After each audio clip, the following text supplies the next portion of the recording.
Lightning like Steve McQueen. I'm in the fast lane when the light turns green. And I built tough, I ain't nothing but grit. Cause I made rugged blood, sweat, and spit. Yeah, like a horse I fly. Better push yourself in for a bumpy ride. I like to play hard, but I work harder. And I weather the storm cause I'm built stronger. What is up, ladies and gentlemen? We are back. We are live. It is Freight Coach Podcast, the top podcast in transportation, coming to you guys every single weekday, 8:30 a.m. Pacific, 10:30 Central, to break down some industry headlines. But most importantly, you guys provide some actual insight into what you can do with all of this information. If this is your first time tuning in, welcome. This is the real side of freight, ladies and gentlemen. And I say that before every single show. And what I mean by that is I only speak with transportation professionals, because at the end of the day, you guys, I want to talk to the right individuals who have done what you're looking to do or who are currently doing what you're trying to achieve. So you can take that information, apply it, utilize it, and see a meaningful difference in your business and your life. Happy Monday, everybody. We are going to jump right in. I have a very special guest for you guys here today. And I think it's ironic because like the product that they were known for, like my dad actually forced me to learn how to do this at a very young age, sitting in the cab of his truck. And we're going to talk about mileage today. We're going to talk about routing. We're going to be talking about all of that stuff. So I got my man, Mark Lukenbill, on the show here this morning. Mark, what is going on? How are you? Dude, Chris, Monday morning, man. Victory Monday. Kansas City Chiefs 6-0. Couldn't be happier.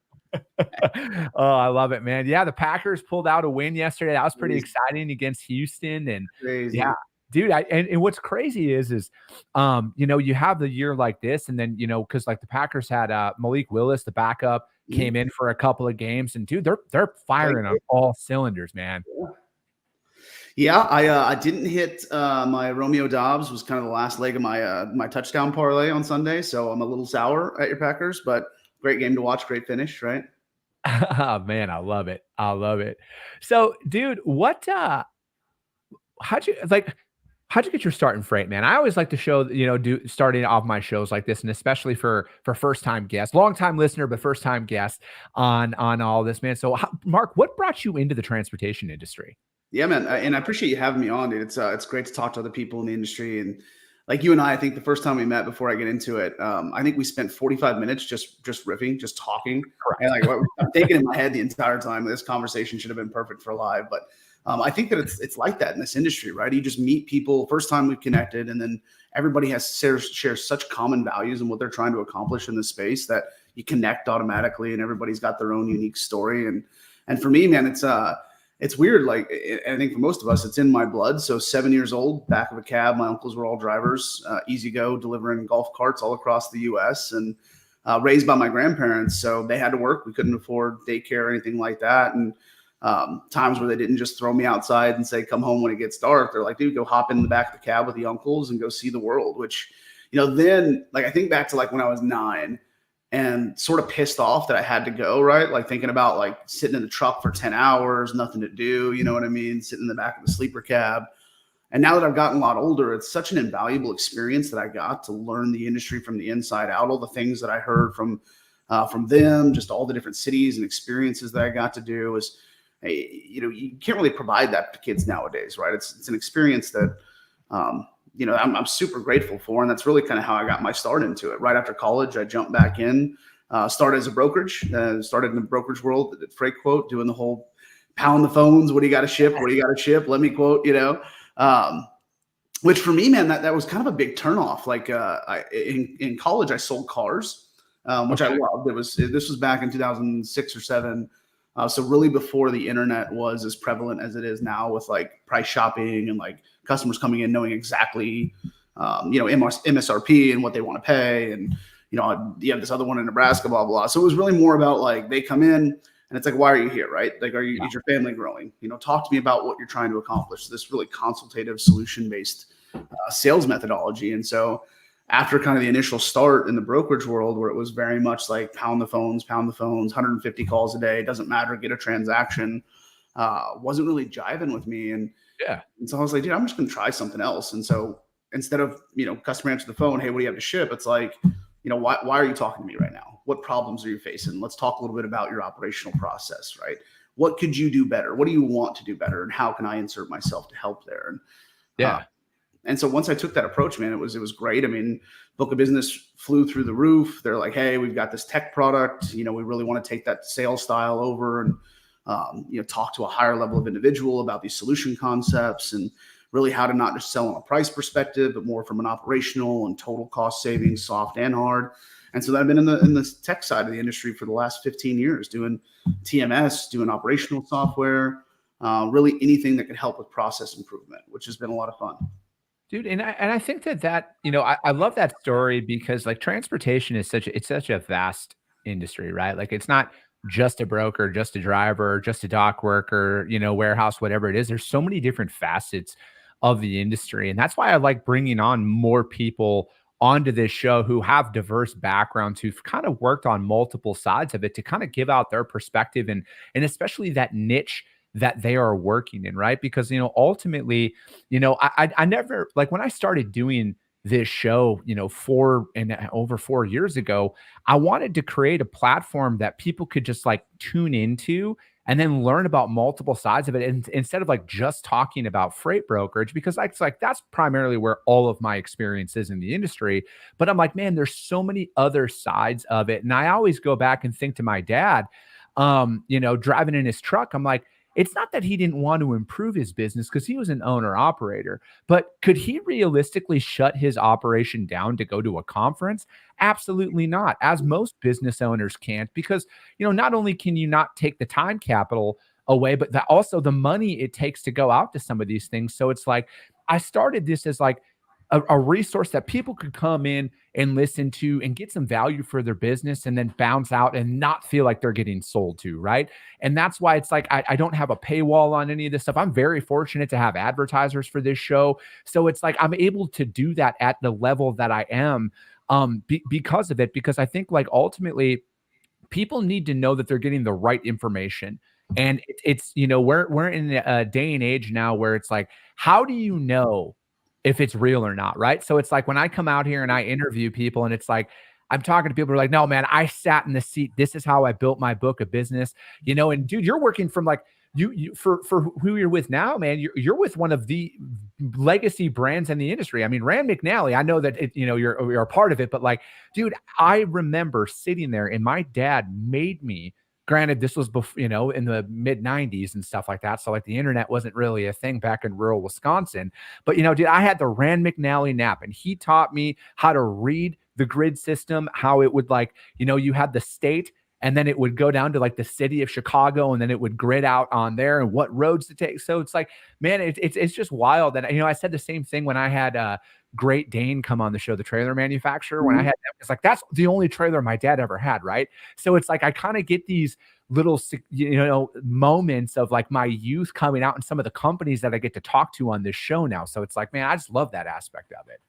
It's such a cool, like how we're all connected. Like think about $1.5 trillion industry, but like, I guarantee it's that 6 degrees of separation thing. If you and I had a conversation for 45 minutes, we'd know somebody or we'd share an experience or we'd have a company that we both work with or for. It's just crazy. Like your dad with the trailers, the maps, right? I did the same thing. Craziest story was watching my uncle so moving freight into New York, you had to sit on the other side of the bridge until dark. They wouldn't let you cross the George Washington until after the sun went down. And we get into the city and he's looking for this place that he has to deliver to. And I remember him and he's, hands on the wheel with the map spread across the wheel. Right. And he's sitting in there trying to navigate through the intricacies of downtown New York City, cussing every other word, right. Pissed off, right. Throwing things, can't find out where he's going.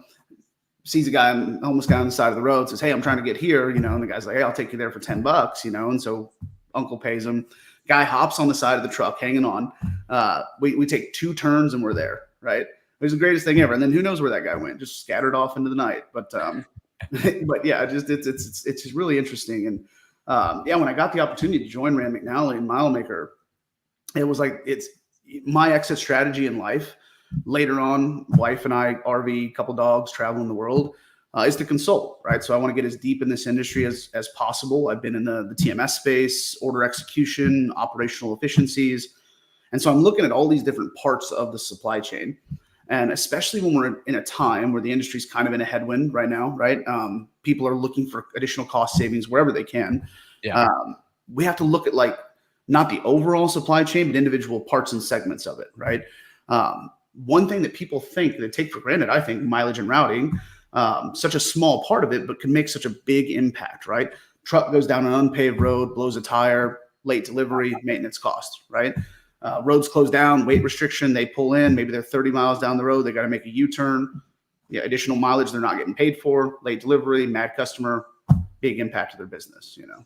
So let's talk about this, man. What was that pivot like? And then like what I mean, I know you brought up a couple of points there, but I really want to break that down with it, because like there's, I think most people use Google, right? Like, let's be honest, they just go to Google and that's what they do, but they don't realize that that might not be a truck route. There might be a one-way street that's down there. There might be road closures. I know today's maps, yeah, you can find out a lot more, but ultimately that's primarily passenger vehicle is what those maps are designed for, right? So it's like, and that's why, having those truck routes, and because like I move over dimensional freight, right?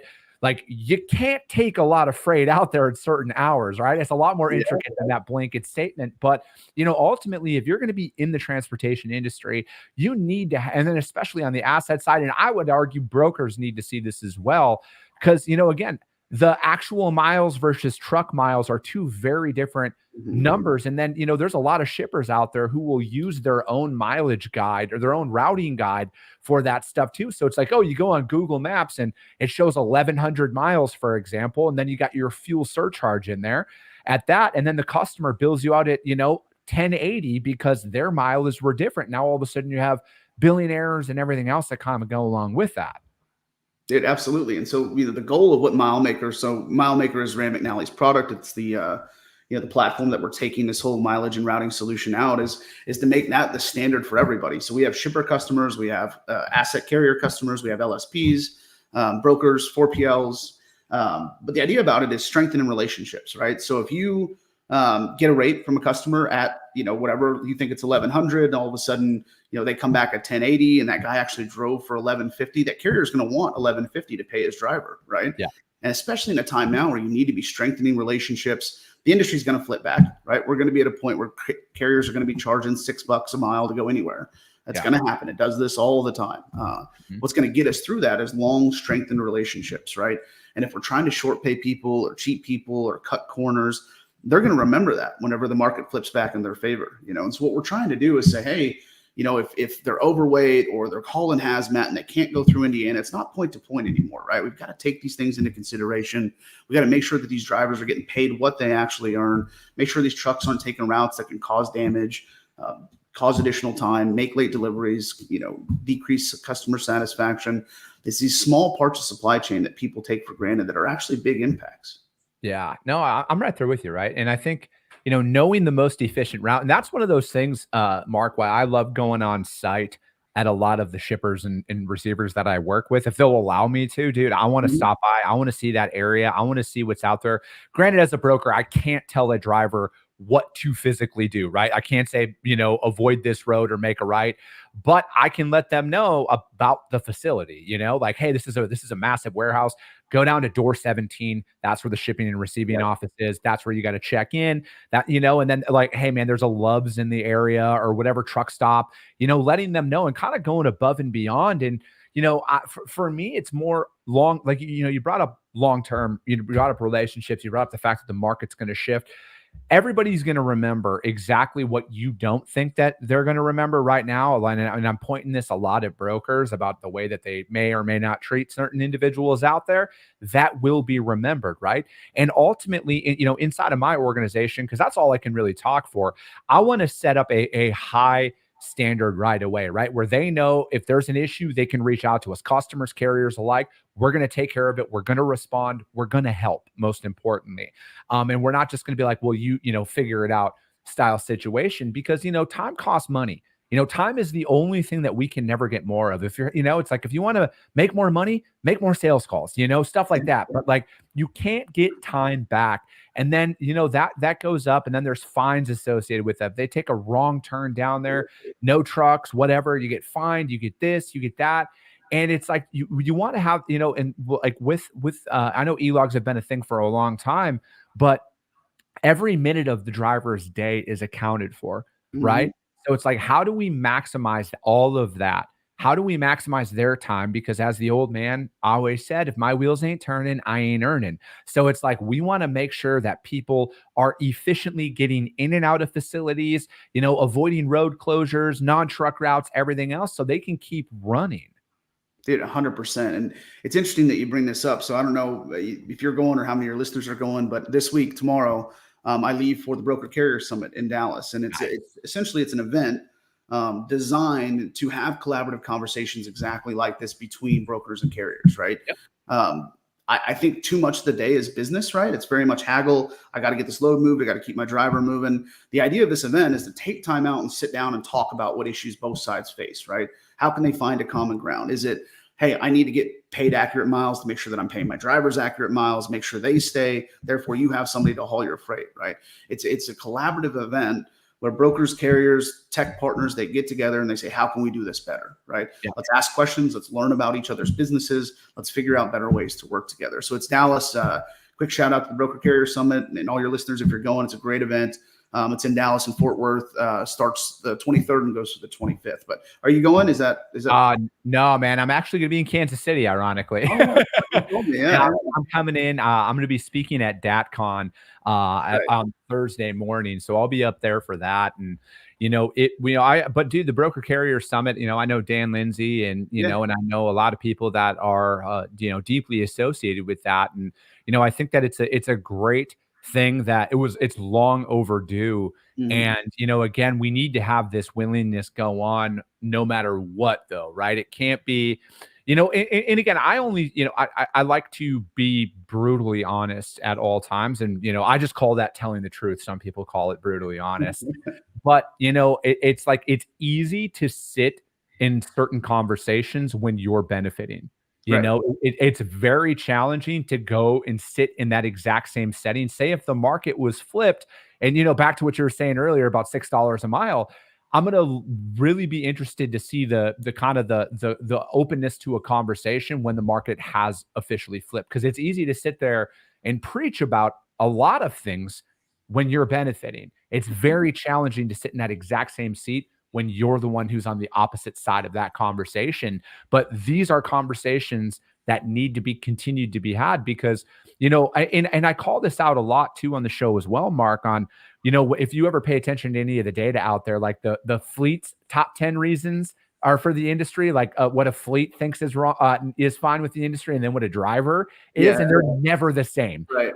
So it's one of those things. Like ultimately, most drivers, I've met a lot of drivers in my life. I've only really been around truck drivers primarily. Most drivers, they're not asking for a red carpet parade. No. They're just asking to be treated with respect and that their business actually means something, right? So it's like, I always go down with it where brokers, most brokers' problems are self-inflicted. It's not the driver, man. It's you not doing your job. That's why a lot of those problems arise. But who has to pay for that? More times than not, it's the driver that has to pay for it because you want to avoid it. Yep. Dude, at the end of the day, we're all people, right? I mean, I learned this earlier on in my careers. I mean, if you think about it, that they're human beings. They've got families they're trying to support. They're leaving this job and, pursuing hobbies and other interests. And that whole, what you talked about, transparency. So I practice radical candor too. I like it. I think being upfront and honest, it prevents, problems later on down the road, like saying, oh, well, let me see if I can try to fix it first before I actually bring it to somebody's attention, creates more problems, right? Because most of the time, if you have an issue that's going on, raise your hand, say, hey, this is what I'm feeling. Are you feeling the same thing too? Especially between carriers and brokers, right? Most of the time they'll say, yeah, or you'll figure out a common ground or solution, or they'll say, hey, don't even worry about it, right? Otherwise, letting things fester could affect the end customer relationship and potentially lose out on a lot of business. So it's promoting that transparency between the two. I look at it like this, as well, man. Like I always want to think, how would you want to receive this information if you were in that person's shoes, right? I look at it, like I could sit up here as a broker and say, oh, we never fail. We're always perfect. We're this. But the reality is I'm a human being. We're going to mess up. We're going to fail. How do you want to deliver that information to somebody? Do you want to wait to the last minute, or do you want to give them a fighting chance to kind of get ahead and fix this stuff, right? It is completely okay to wave that white flag and say, hey, I messed up. All right. That ultimately, I personally, again, I can only do what I can do. And I look at it more, Mark, of like, how am I going to sleep at night? Am I going to sleep at night knowing that I burnt somebody, or am I going to sleep well at night knowing like, hey, you know what? I might have made a mistake, but I let somebody know in ample amount of time, or I gave them what, like, again, because things happen, Yeah. and the only thing that you'll never recover from, at least in my opinion, in business from a relationship, is if they find out that you lied to them. That's what it's not the fact that something happened. It's the fact that you lied about something. That's what at least in my opinion, that is ultimately the biggest deterrent out there. So it's like, I know, I see this post a lot on social media where they're like, I don't understand why brokers post, a load going to the wrong city. And I'm like, I get it, because I was taught that way. You want to go big city to big city, recognizable. It's pretty easy. But I also look at it as, as a broker, instead of saying, hey, a load goes to Dallas when it actually goes down to Waco or whatever that is, just let them know on the front end, hey, this load's posted to here, but it actually goes here. Are you okay with that? Like, knowing that that's an issue, that would be like, that's the first thing I would say in those situations. Again, they're not going to be upset that you told them that you posted it that way, but they will be upset after they accept a load. You send the Raycon over and they're like, wait a second, this says Waco. You told me it was going to Dallas. The posting said Dallas. You're already starting off on the wrong foot. Yep. See, so back to Ram and Alley and Mile Maker, all these real world problems, right? I mean, you can holistically look at them from a 30,000 foot and make common connections, right? But when you actually bring it down to the granular levels, like mileage, for instance, right? If I provide them the wrong route, they go out a route, they've got to make U-turns. What if it kills their hours of service? They don't get to see their kids at night, right? And versus them calling and say, hey, why'd you route me this way? See, it's little things like that. You know what I mean? Making sure they have the most up-to-date information. That way they know how to do their job and they can plan accordingly, right? They know when they're getting home. They know how much money they're getting made. So the Department of Transportation, their first call when they have a road closure or any update to Ram McNally. We have a whole GIS team constantly coding, updating maps. So and real-time traffic and weather and all kinds of crazy stuff like that kind of promotes that transparency angle up front, right? So you know what you're getting into before you take a load. You know exactly how long it's going to take, where it's going, what way to take. So that way, again, if you need to see your family, or you can plan your hours of service, or plan your money, right? Yeah. It's that whole transparency aspect of it, and it does get that granular, which why I was so excited to join, right? I mean, people think about operation, execution, and visibility, and all these different areas that. Yeah, I mean, there's some level of that, but I think there's other parts of the supply chain that are being overlooked. And I think it's a big mission. I think if we can get everybody on the same standard system, it's going to promote transparency. It's going to promote better partnerships. We've got a super easy, simple, reliable APIs. We're trying to integrate with every tech partner out there. Imagine a procurement platform. That, for instance, might be a call that I make. I don't know what they're doing for mileage right now, but worth a conversation, right? If you're getting a rate, point to point, right? I'm sure you want a rate that has accurate miles, that has driving miles on it. So when you're talking to a carrier, you know exactly what the whole city to city thing, right? It's not Atlanta to Dallas. What if it's, Atlanta to Waco? That's two different subsets of miles, two different costs, two different routes. Yeah.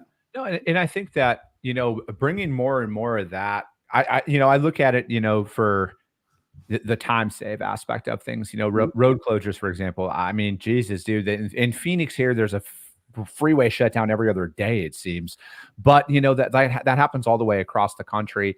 And I think, though, ultimately getting the most accurate miles, I mean, I know a lot of people who they own trucking companies, and their drivers are paid by the mile. I mean, that driver pay is another big thing as well, right? A driver goes into it, maybe they're using Google Maps or whatever it is. And again, like, it brings that accuracy and that transparency part of it. What's some of the biggest advancements you guys have seen? Like, how do you get all of that information out there? Are you guys connected with like the state levels, like, the Arizona Department of Transportation, and anytime they make an update, then all of a sudden it's updated on your guys' platform? Kind of walk us through on that. Yeah, absolutely. So we're the first call, right? Oldest name in mapping, Department of Transportation. Anytime they make whether it's a classification to a road on weight or vehicle type, right? Road closures, all that. And then we have this amazing GIS team, 5-6 individuals that are constantly fielding these calls from every state, doing updates inside the platform. So it's as real time as we can possibly get it. 15, 20 minutes sometimes even sooner than that, right? Think about how many times you've used Google Maps and think you use the warehouse and the dock door, for instance, that these large distribution centers or warehouse facilities, and the map brings you up and you're looking at it on your phone. And at the end of it, it's just a big green or brown spot. and says, you've reached your destination. And I'm looking and I've got, 5 square miles of facility. And it's like, well, where the hell do I go? Right. The idea is to like take that extra step so that driver doesn't spend 20 minutes trying to figure out where he wants to go, picking up the phone, right? Where am I at? Where am I going? What am I doing? So yeah, we have dedicated individuals updating our platform. We have full point to point. Previously, it was really interesting when I joined. So if you think about Ram McNally, old Atlas, right? Yeah. They have this platform called Guide 19, which a lot of the shippers that used was essentially just highway networks point to point, right? That's what they used to put out RFPs. That's what they used to pay carriers, which a lot of times was really short. So then we had this segment of the market that were raising their hands saying, hey, I hate this, right? Every time I haul a load for the shipper, I'm getting paid 50, 60, 80 miles short. And I'm having to cut that back into the driver just to make sure I don't lose drivers, because it's not like you can go out and just get 20 more drivers, right? Driver retention is a really, really big thing now. So we said, hey, we've got to fix this. So 2023, we put out Guide 20. It's a web platform. It's got a terrific API that integrates into every ERP or TMS system out there, but it's got true point to point. So shippers don't have to use that highway network or that point to point mileage routing. Guide 19 is previous to put out these RFPs. They're doing more accurate data, which again are increasing relationships, more accurate information for carriers. But they just put this out in 2023, and they're like, we have this brand. How can we go out and really penetrate this new market and represent to carriers and brokers that, hey, we're not that short mile provider anymore, right? We're not just giving shippers point to point to short pay you. We're actually developing and innovating and growing our technology to make sure that we meet your guys' needs as well as the shipper side. So that's why they brought me on, and I love the tech. I love everything that they're doing with it. But the best part is they're continuing to innovate. So back to your point about making sure that roads are updated, and if there's information that's out there, we've got a team dedicated to go out and find it and make sure that our platform represents it. So how do you guys evolve out from here? I mean, and again, you can say or not say any of what I'm about to ask, or you can kind of side skirt the answer if you want. Yeah. But I think granted, you got the miles and everything, but having like a fuel chart, I think that would be amazing to see. Like, hey, going down to Dallas, Texas, like, oh, hey, you're going out to this suburb. This is actually all the fuel prices in that area. And it can help route, again, if you're down to routing and planning and everything, or, not necessarily the paid truck parking, but, hey, if you're in there with like a Love's, they got 14, spots available for parking. And dude, that's where I'm like excited about technology from there, to where it can get people more and more, to like uncover other cost savings that are out there. Or else, maybe there's a new truck stop that's opening up in a certain city, and now you're going to be able to get even closer to your, your set receiver and all of that. So yeah, exactly. So what we're doing is we're listening to our customers. What I love about this organization, which is a lot different than a lot of other companies that I work for. I think about like with the COVID boom, how many of these Silicon Valley companies tried to build bolt-on tech to penetrate a $1.5 trillion industry. And they built all this technology before talking to people that live it, right? So for us, it's interviewing customers. It's talking to them about how they use it, why they use it, what else do you want to see, letting the people that pay us dictate what we build. So customers, you tell us what you want us to build, and that'll influence our roadmap, which takes that startup collaborative mindset of an older company with the new leadership that we have right now to say, hey, we're not just going to be same status quo that we were, right? We're going to talk to everybody. We're going to figure out what you need, and we're going to build something that's going to be a long-term partner for many years to come. Robert's got a question here. What about tolls and permit loads feature? Absolutely, man. So our avoids functionality is tremendous. And that's another truck attribute thing, right? So if I want to route, avoid tolls, avoid unpaved roads, avoid states that require permits. Some states don't even allow specific trailer types. All of that stuff's inside the platform. Dude, that's fantastic, man. Yeah. I love it. We'll have to have you back on here, Mark. We like to, we're already out of time. I knew that this conversation was going to fly by just based on the fact that we did the last one, our one of our chats there, man. But dude, how does anybody reach out to you guys to find out more? And, Mark, we'll have you back on as you guys continue to do more and more things with it, because I think that this is something, as costs continue to rise for carriers, this is something that we need to push more and more out there to, you might not have the best loan terms on your truck, but where else can we try and make up some of those cost savings on the back end in your actual operation? So how does anybody reach out to you to find out more about what you guys got going on? Yeah, website's milemaker.com. My email is mark.lukenbill@milemaker. And I'd say the final note that I want to say is it doesn't cost anything to evaluate, right? Yep. I mean, right now you might as well see if all of your vendor partners are giving you as much value as they possibly can and where you could potentially save. It doesn't cost anything to see our platform, see what it can do, see if it makes an impact on your business. So excited to show everyone. Absolutely, Mark. I appreciate you joining me. And if for some reason you guys can't find Mark, hit me up. I will put you guys in direct contact with him. But that is going to be it for today, ladies and gentlemen. We will be back tomorrow. We got a guest coming on tomorrow. As always, you guys, if you guys got value in what you heard, subscribe to the show. You guys share it out there to your network, because if you see value, your network's going to see value as well. I appreciate you guys. I love you guys, and we'll be talking to you soon.